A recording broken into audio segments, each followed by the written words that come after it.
Nous sommes, pour ceux qui ne le sauraient pas, dans la semaine du revêtement surnaturel. Dis avec moi la semaine du revêtement surnaturel. Cette semaine a été ainsi décrétée dans le but de permettre au peuple de Dieu de faire l'expérience du surnaturel. Vous savez qu'en réalité, l'être humain tel que Dieu nous a créés, nous ne pouvons pas vivre correctement sans être accompagnés par le surnaturel. Il est impossible à l'être humain de trouver sa place dans l'univers, de trouver sa place dans ce monde, à moins de bénéficier d'une onction, à moins de bénéficier d'une couverture, à moins de bénéficier d'un investissement surnaturel. Autrement, on devient le jouet des forces surnaturelles. Et malheureusement, des forces surnaturelles sataniques et ténébreuses. En fait, on n'a pas besoin de puissance parce qu'on est chrétien, mais on a besoin de puissance parce qu'on est humain. Je n'ai pas entendu les amens. Nous avons besoin d'être puissants juste parce que nous sommes des êtres humains.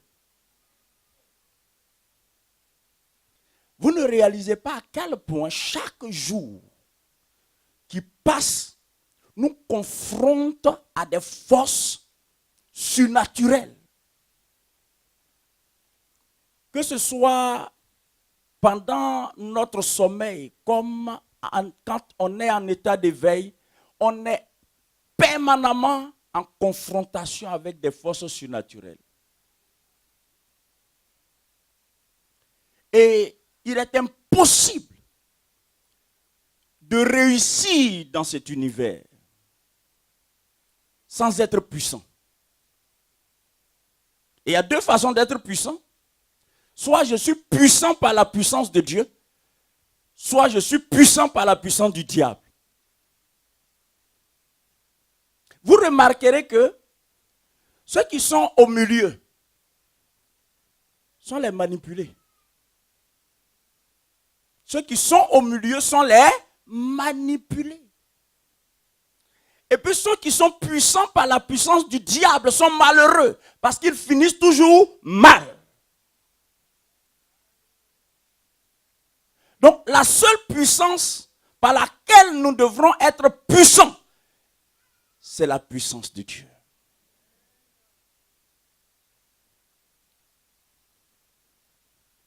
Il est impossible que le plan que Dieu a prévu pour toi et pour moi s'accomplisse si nous ne sommes pas puissants. Parce qu'il y a en face de nous des forces mystiques, occultes et ténébreuses qui combattent contre notre destinée. Vous savez, ne croyons pas que la vie suit son cours normalement. Non.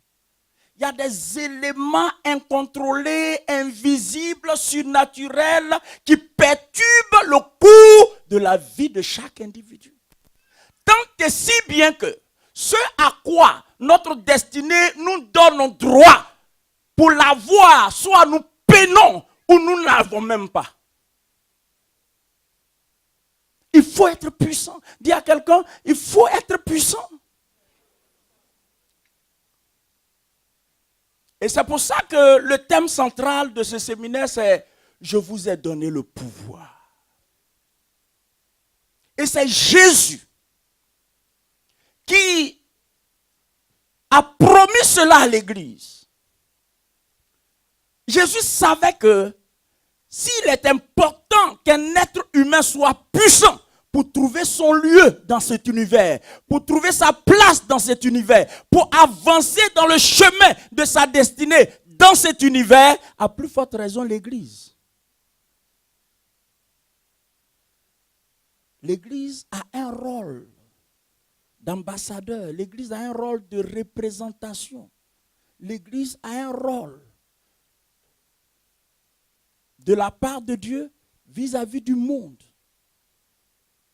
L'Église est en permanence en guerre contre les forces du mal.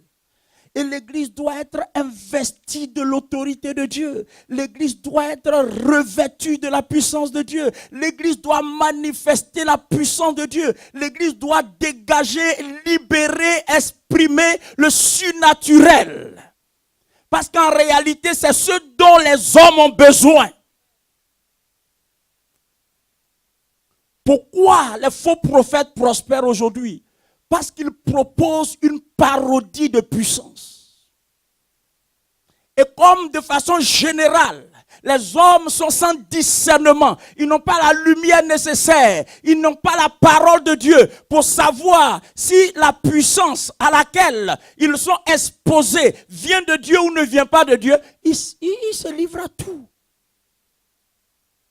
Ils se livrent à tout. Mais ne les condamnons pas tout de suite, mes amis. Parce qu'au fond, tout être humain a besoin d'être connecté à la puissance pour avancer. Tout être humain. Si tu ne prends pas conscience de cela, maintenant, avant d'aller plus loin, comprends que tu n'as pas besoin d'aller vers le diable pour chercher la puissance. Le diable propose la puissance. C'est pour ça que la franc-maçonnerie existe. C'est pour ça que la rose-croix existe. C'est pour ça que la sorcellerie existe. C'est pour ça que le maraboutage existe. Mais c'est une séduction dangereuse. Pourquoi l'élite, pourquoi les intellectuels, pourquoi des gens respectables s'adonnent à ces sectes secrètes? Parce qu'ils sont en manque de puissance. Ils sont en manque de puissance. Je rappelle que sans puissance, tu ne trouveras pas ta place. Ne pensez pas que la vie, c'est juste je dors, je me réveille, je vais au travail, je reviens, et puis tout se fait ordinairement. Si c'était le cas, mes amis, vous verrez tellement de succès dans ce monde. Nous sommes confrontés à une opposition permanente. Et quelquefois, les forces qui s'opposent à nous, nous n'en sommes même pas conscients. Mais le fait que tu ne sois pas conscient de ce qui s'oppose à toi n'annule pas son existence.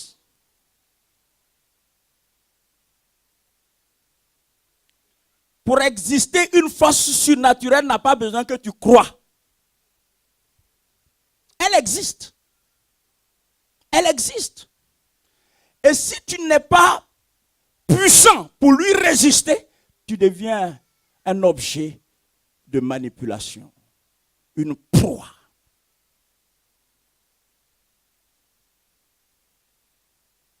Le chrétien doit être puissant. Dis Amen. Nous devrons en finir avec la vie chrétienne ordinaire. La vie chrétienne ordinaire. Nous devrons nous positionner en conscience pour réclamer la portion de puissance de la part de Dieu qui va nous permettre de trouver notre place et de pouvoir avancer. Tu ne peux pas, tu sais, tu ne peux pas être avec Dieu et le diable continue de te manipuler. Parce qu'en fait, tu es avec Dieu, mais tu n'as pas sa puissance. Et tu n'es plus avec le diable, tu as renoncé au fétiche. Tu as renoncé à la magie, tu as renoncé à ces choses, parce que tu as compris que ces choses amènent à l'enfer. Mais écoute-moi très bien, tu es sauvé, tu seras au ciel, tu seras avec Dieu, tu seras dans l'éternité avec Dieu. Le problème n'est pas là. Mais ce qui est important aujourd'hui, ce dont nous parlons aujourd'hui, c'est que en plus de ton salut, il faut que tu manifestes de la puissance, il faut que tu manifestes de l'autorité, il faut que tu exprimes le pouvoir de Dieu. C'est cela. C'est cela, mes amis. Pourquoi certaines personnes meurent avant leur temps? Parce qu'elles ont été victimes d'actions maléfiques de la part de certaines forces des ténèbres. Pourquoi certaines personnes, en dépit de leurs compétences, en dépit de leur potentiel, en dépit de leur diplôme, en dépit de leur capacité, ne sont pas capables d'avancer parce qu'il y a des oppositions invisibles. Pourquoi malgré l'étalage de tes compétences, tu n'as pas la promotion qui te revient de droit dans ton service? Parce que ton collègue, quand il vient au travail, il sait où il passe avant de venir.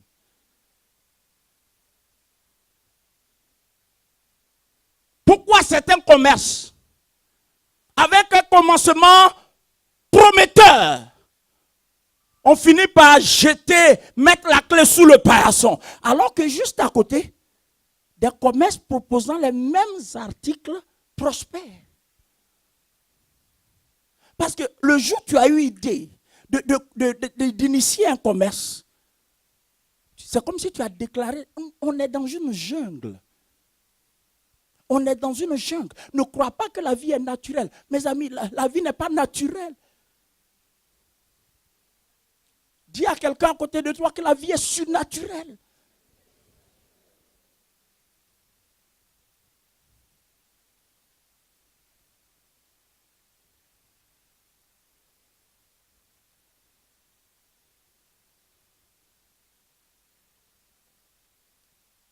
Tu dois être puissant. Il ne faut pas jouer avec ça. Mais puissant de la puissance de Dieu. Quelqu'un peut dire Amen. Je reprends. Tu dois être puissant. Mais puissant de la puissance de Dieu. Dieu n'a pas de complexe à partager sa puissance avec nous. Je ne dis pas que tu dois être tout puissant. C'est Dieu qui est tout puissant. Mais tu dois être puissant. Que tu sois en train de dormir, que tu sois au travail, où que tu sois.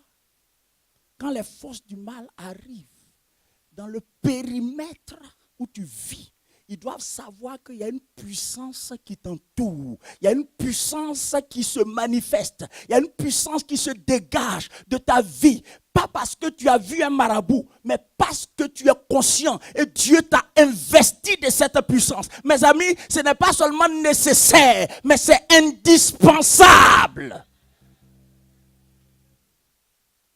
Oh, tu t'engages, tu es puissant. Et tu avances. Vous savez que chaque étape de notre vie appelle des combats.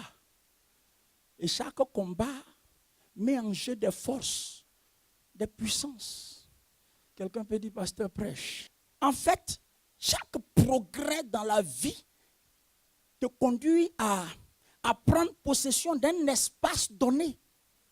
D'un espace donné sur le plan spirituel, sur le plan social, sur le plan matériel, sur le plan financier. Pour ton épanouissement, chaque progrès est une acquisition. C'est la prise de possession d'un espace en plus. D'un espace en plus. Mais pour que tu puisses acquérir cet espace en plus, il faut la puissance appropriée à l'agrandissement. Et parce que c'est nécessaire, certains se sont vus obligés de s'adresser au diable. Mais nous sommes là parce que nous voulons nous adresser à Dieu.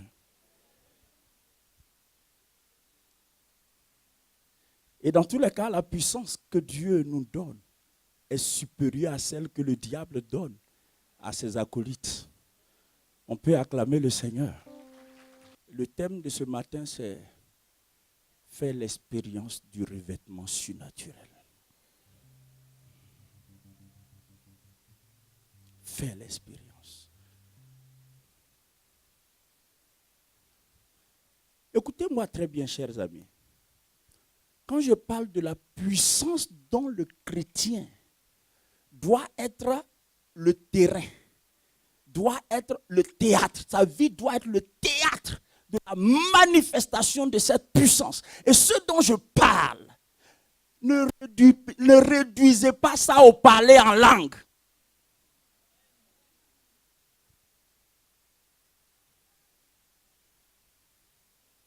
Ne réduisez pas ça à ces manifestations, parler en langue, prophétie. Non, il s'agit de quelque chose de nettement supérieur à ces choses. Dis avec moi puissance. Est-ce que vous savez qu'il y a des maladies auxquelles nous échapperions si nous étions puissants? Tu ne comprends pas?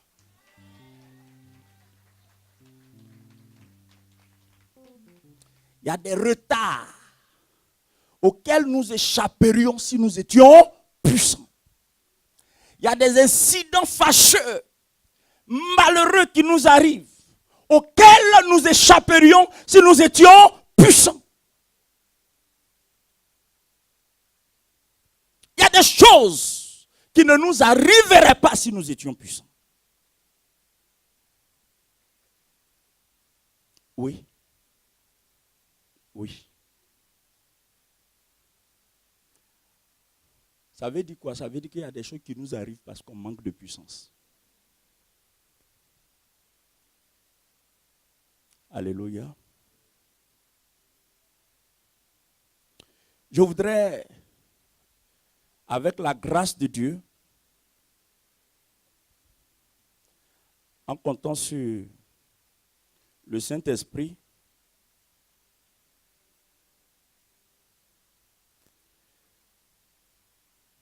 vous conduire dans le chemin qui mène à l'expérience du revêtement de la puissance d'en haut. Dis le chemin qui conduit. Alors ce chemin passe par certaines étapes. J'en ai évoqué hier et avant-hier. Je n'en dirai pas un seul mot. Je vais suivre, je vais continuer sur ce qui a été dit. Il faut noter que le chemin qui mène au revêtement du surnaturel, le chemin qui mène à la visitation du pouvoir de Dieu, c'est le chemin qui y conduit, passe par des étapes. Parce qu'au fond, en une fraction de seconde, Dieu peut t'investir du revêtement spirituel. En une fraction de seconde. C'est-à-dire de façon instantanée. Mais ce qui, en apparence, est instantané est en réalité le résultat d'une préparation. C'est-à-dire, publiquement, c'est instantané. Mais il y a eu une antichambre. Il y a eu un arrière-plan. Il y a eu quelque chose qui a été fait dans l'ombre. Dis avec moi préparation. Dis avec moi processus.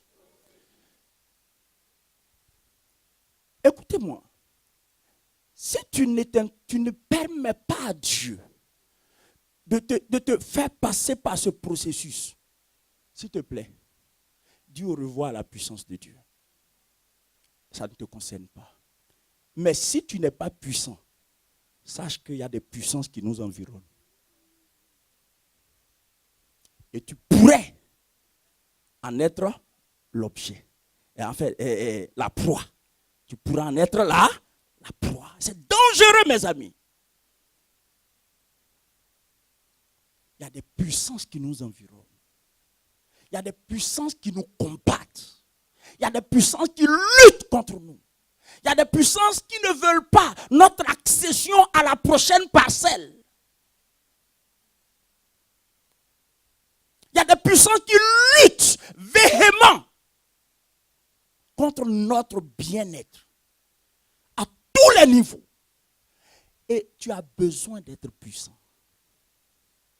Dis Amen. Ne joue pas avec cette affaire. Tu n'as pas besoin d'être sorcier, sinon tu vas en enfer. Tu n'as pas besoin d'être magicien, sinon tu vas en enfer. Tu n'as pas besoin d'être rosicrucien, sinon tu vas en enfer. Mais tu as besoin d'être puissant de la puissance de Dieu.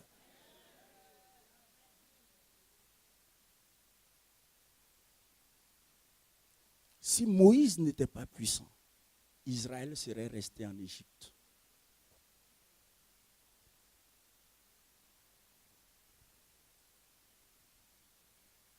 Tu as besoin d'être puissant. ta famille va compter sur ta puissance. My God. Ta famille va profiter de ta puissance. Parce que peut-être dans ta famille, les gens ne sont puissants que par la puissance du diable. Or, ce que le diable t'a donné, quelqu'un d'autre du diable peut dominer ça.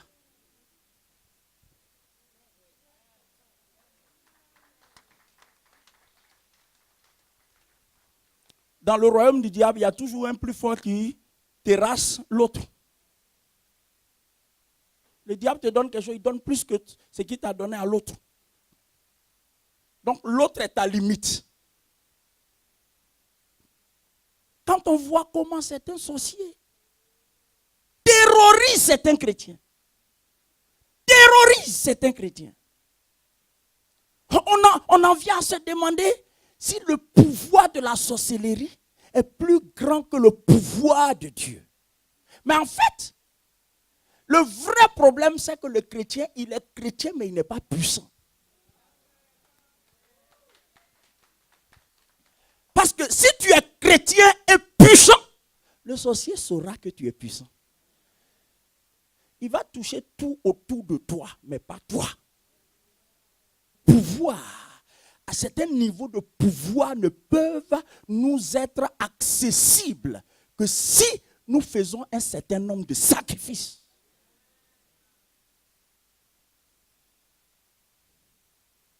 Dans le royaume du diable, plus tu fais des sacrifices, plus tu es puissant. Le diable a copié.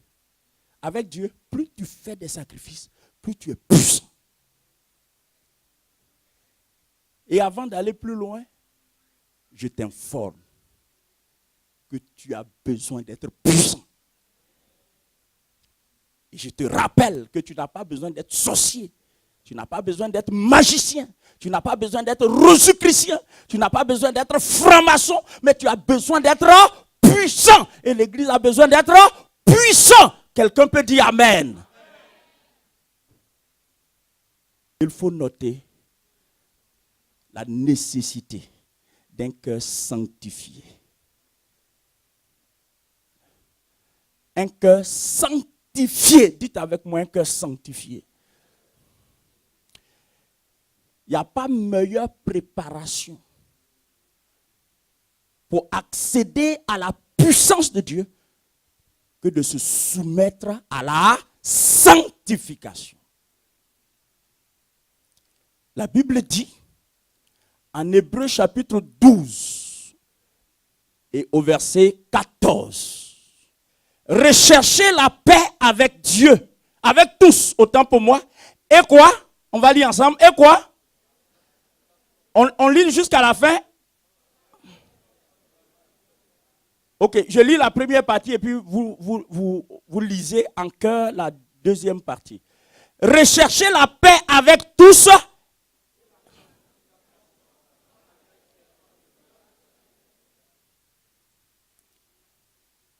Et la sanctification, sans laquelle personne ne peut voir Dieu. Alors, je lève une équivoque. Voir Dieu ici ne veut pas seulement dire le voir après la mort dans l'éternité. Ce n'est pas seulement de ça qu'il s'agit. Quelqu'un peut dire Amen. Voir Dieu, vous savez, quand quelqu'un est l'objet d'une visitation particulière de la part de Dieu, il dit j'ai vu. Il dit, j'ai vu Dieu hier. Il dit, j'ai vu Dieu. Vous vous rappelez le jour où Jacob a été visité par l'ange de l'Éternel. L'ange a lutté, Jacob a lutté avec l'ange. Après ça, la Bible dit, Jacob dit, j'ai vu Dieu face à face. Je veux dire à quelqu'un, dès demain, tu peux voir Dieu.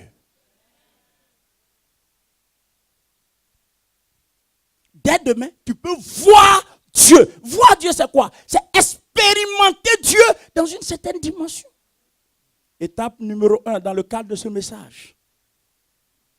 Un cœur sanctifié. La sanctification, c'est quoi? c'est la séparation consciente et volontaire d'avec tout ce qui te souille, de quelque façon que ce soit. C'est un engagement que le cœur prend pour dire, Seigneur, trop c'est trop. Je refuse d'être manipulé par des puissances étrangères. Je refuse d'être manipulé par la volonté de la sorcellerie. Je refuse d'être manipulé par des forces occultes. Je refuse d'être la proie de puissances méchantes et qui émanent de ma famille ou au-delà de ma famille d'ailleurs. Je refuse. Seigneur, pour cela, entre autres, Seigneur, je me sanctifie parce que je veux me positionner comme un réceptacle de ta puissance. Je veux me positionner comme un canal de ta puissance, non seulement pour moi, mais pour ma famille. Non seulement pour ma famille, mais pour mon église. Non seulement pour mon église, mais pour ma ville. Non seulement pour ma ville, mais pour mon pays. Je veux me positionner comme un réceptacle, pour que la puissance qui vient de toi soit investie en moi, et que de par cette puissance,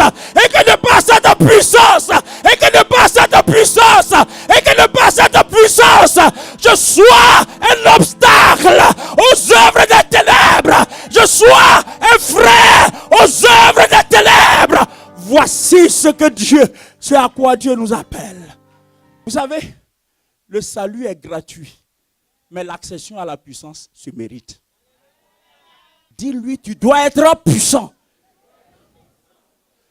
Et ce n'est pas une question d'âge, ce n'est pas une question de diplôme, ce n'est pas une question de responsabilité dans la maison de Dieu. Il y a des chrétiens qui sont plus puissants que certains pasteurs. Tout dépend du prix que chacun paye. Tout dépend des sacrifices auxquels chacun se soumet. Ce n'est pas une question de titre, ce n'est pas une question d'apôtre, ce n'est pas une question de prophète, mais c'est une question de comment ton cœur est préparé. Osée chapitre 10 et le verset 12. Osée 10, 12 dit, s'aimer selon la justice, moissonner selon la miséricorde, défrichez-vous un champ nouveau. Ceux qui ont eu la grâce, comme moi, d'avoir des parents paysans, savent ce que c'est que défricher. Vous savez, avant tout ensemencement d'un terrain, il faut défricher le champ. Il faut défricher le champ. Il faut le faire. Le champ dont il parle, c'est ton cœur.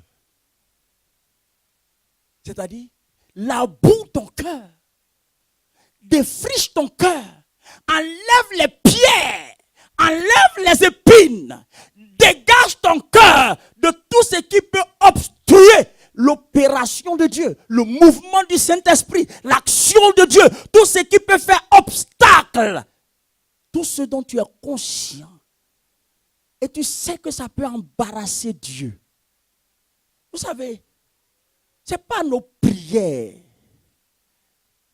en tant que telles qui affectent Dieu, mais c'est le cœur avec lequel nous prions.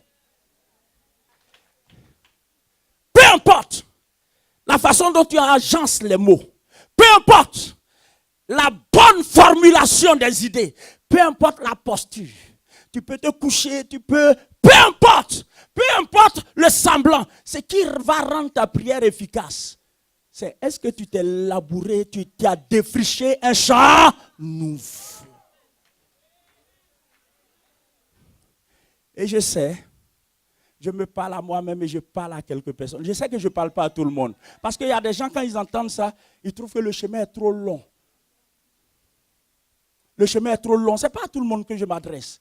Mais je m'adresse aux déterminés de Dieu. Je m'adresse à ceux qui sont conscients que sans Dieu, ils ne peuvent rien faire. Je m'adresse à ceux qui sont en manque de la puissance de Dieu. Ceux qui veulent voir la main de Dieu sur leur vie. C'est à eux que je m'adresse. Je m'adresse à ceux qui sont prêts à payer le prix. Peu importe ce que ton passé a été. Peu importe ce que tes parents ont été. Peu importe ce que tu as appris avant ou tu n'as pas appris. Ce qui est important, c'est ce que tu fais d'aujourd'hui. Quelqu'un peut dire Amen. C'est ce que tu fais d'aujourd'hui. Quelqu'un peut dire Amen. Deuxième étape. Quand je dis deuxième étape, c'est par rapport à aujourd'hui. Sinon, avant aujourd'hui, il y a eu des étapes. Le deuxième point, un cœur prêt à attendre dans la présence de Dieu. Un cœur prêt à attendre, à s'imposer de l'attente. Un cœur qui apprend à attendre dans la présence de Dieu. Qui passe du temps consciemment. Pas parce qu'il a été contraint par la maladie. Pas parce qu'il a été contraint par un cauchemar. Pas parce qu'il a été contraint par une situation difficile. Pas parce qu'il a été contraint par une crise économique, une crise de quelque nature que ce soit dans sa vie. Mais parce qu'il a besoin de la puissance de Dieu. Il a besoin de l'investissement divin dans sa vie. Il va passer du temps dans la présence de Dieu. Luc chapitre 24. Luc 24, verset 49. Et voici, j'enverrai sur vous ce que mon Père a promis. Suivez très bien. Mais vous, restez dans la ville. En d'autres termes, attendez. Pas rester dans la ville en vous promenant d'un site à un autre. Vous savez, quand on est puissant, quand on dégage de la puissance, le peu peut nous épanouir. Le peu. Jésus était tellement puissant qu'il n'avait pas besoin d'une tonne de pain. 5 pains, 2 poissons, c'est suffisant. 5 pains, 2 poissons, c'est suffisant. Quand tu es puissant, le peu se multiplie. Et remarquez ce que le Seigneur a dit. Restez dans la ville jusqu'à ce que... Ça s'appelle l'attente. C'est-à-dire, je ne cesserai d'attendre aussi longtemps que je n'ai pas reçu ce que je dois recevoir. Ça ne veut pas dire que je rentre dans l'attente de Dieu, dans la présence de Dieu, et j'y passe toute une semaine. Non, ce n'est pas ce que ça veut dire. Mais je programme, je planifie, j'élabore un emploi du temps. Et je sais que journellement, il faut que je passe du temps dans la présence de Dieu. Ça, c'est une décision consciente, une décision volontaire, pas une décision imposée par les circonstances critiques de la vie, pas une décision imposée parce que j'ai fait des cauchemars, pas une décision imposée parce que je suis malade, mais une décision imposée à mon âme, à mon esprit, parce que j'aime Dieu, je veux Dieu en moi, parce que je veux le règne de Dieu en moi, parce que je veux respirer et dégager la puissance de Dieu. Je veux être une couverture pour ma famille. Je veux être une couverture pour mes amis. Je veux être une couverture pour mon village. Je veux être une couverture pour ma ville. Je veux être une couverture pour mon église. Quelqu'un peut dire Amen. Troisième, à la suite de l'attente, un cœur persévérant. Parce que si tu n'es pas persévérant, à un moment donné, tu vas abandonner. Il ne faut pas abandonner. Vous savez, quand Jésus disait aux disciples, attendez jusqu'à ce que vous soyez revêtus de quoi? Vous voyez, ce qu'il était en train de leur dire d'attendre là, c'était quoi en fait? La puissance d'en haut. Hein? La puissance d'en haut. Chacun de nous en a besoin. C'est pour ça que Marc 16 dit, voici les signes. Dis avec moi les signes qui accompagneront. Ce n'est pas une question de pasteur. Il n'a pas dit voici les signes qui accompagneront les prophètes. Voici les signes qui accompagneront les apôtres. Voici les signes qui accompagneront les évangélistes. Non. Voici les signes qui accompagneront ceux qui auront cru. Il y a quelqu'un qui a cru dans cette salle? Si les signes ne t'accompagnent pas, tu as besoin d'un déménagement dans ton esprit. Si les signes ne t'accompagnent pas, il doit avoir quelque chose. Tu dois faire une mise en ordre dans ton esprit et dans ta vie pour que les signes t'accompagnent. Parce que si les signes ne t'accompagnent pas, ça veut dire que le diable, les circonstances de la vie, le monde et toi-même ta mentalité, tout cela ensemble, ils ont réduit ta vie chrétienne au rabais.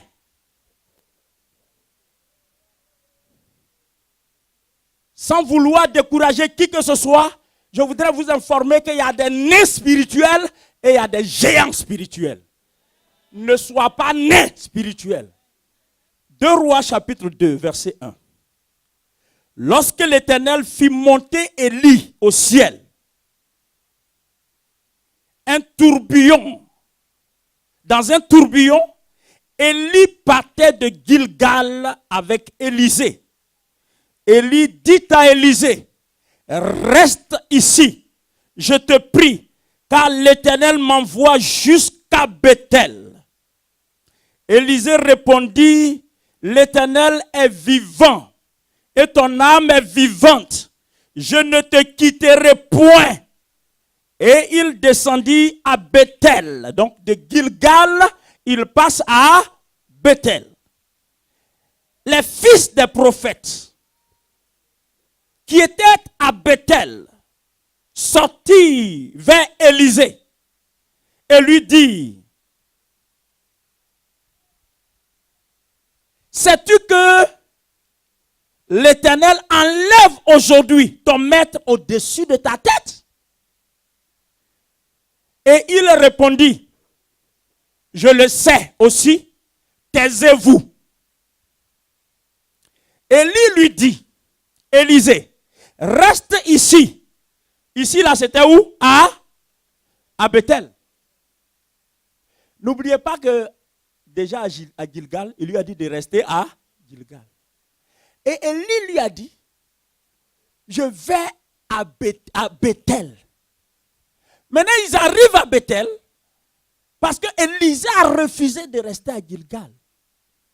Il y avait, je reviendrai là-dessus tout à l'heure, Gilgal, il y avait une formidable expérience de vie là. Donc, il n'y aurait pas de mal à rester à Gilgal. Sauf que, dans la marche avec Dieu, aucune expérience aussi fabuleuse, aussi édifiante, aussi merveilleuse soit-elle, n'est une fin en soi.